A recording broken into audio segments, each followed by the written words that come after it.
Hello everyone. Today we will develop a dart manipulation for shoulder dart to waist dart. So in this we will be using a 2-dart bodies block.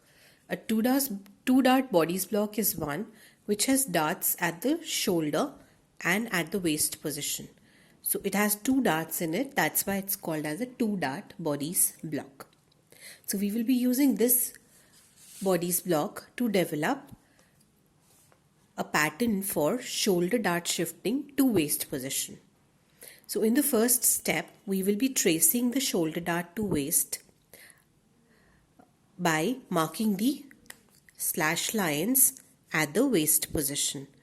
So it is marked with the help of a scissor action that's sketched at the dart legs of the waist dart.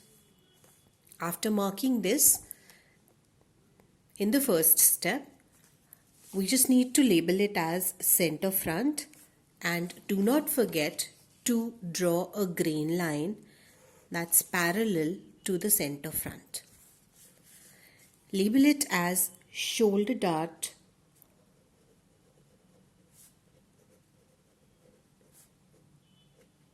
to waist dart.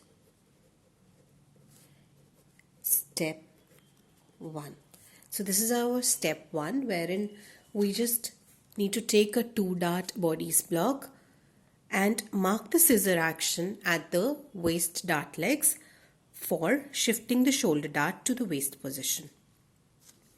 I will keep it on one side and I'll need to trace this again on a sheet of paper again. Now we'll follow the same steps of labeling it first, as one should not forget to label and draw the grain line. Label it as shoulder dart to waist dart. Again draw the scissor action, or the cutting line needs to be highlighted. And now in this step, because this is step number 2, I need to label my pattern also by writing step 2. Now the next step of slashing the slash line and closing the shoulder dart. So I need to slash the waist dart legs. Both the dart legs need to be slashed. And now I will close the shoulder dart by holding one of the dart legs, folding it, now turning it over the second dart leg. So when you do it in this manner, you actually close the dart intake completely.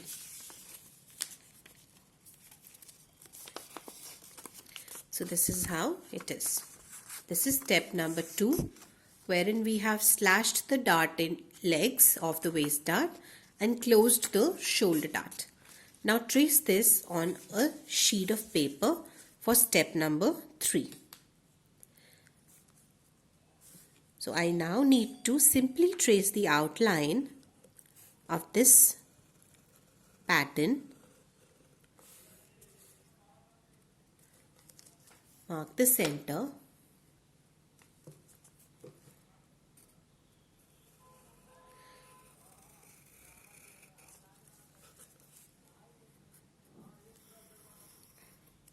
So mark the dart intake, mark the bust point, and after removing the pattern, now we can join these points together with the help of scale.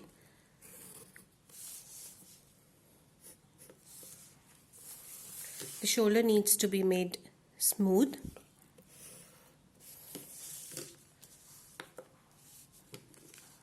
We will now do the labeling of this step, that's step number 3. Center front, CF stands for center front. Draw the grain line. Label it as shoulder dart to waist dart. As I said, this is step number 3, so we need to label it here. Now let us quickly cut this pattern, because whenever you have a dart on a pattern or on a block, you need to true the dart. So what is truing? Truing is basically correcting the dart intake. So we need to true the dart for the ease of stitching or assembly. So if we don't true the dart intake, what would happen is that when you try to assemble these parts together, you would find these darts, the dart intake hanging inside the garment. So we would never want that to happen. So that is why it is advised that whenever you have a dart on a pattern, when you reach to the dart area, close the dart, true the dart, and then only you cut it. So for truing again, we will close one of the dart legs over the other. So as we have to do the overlapping. And now we need to cut this finally.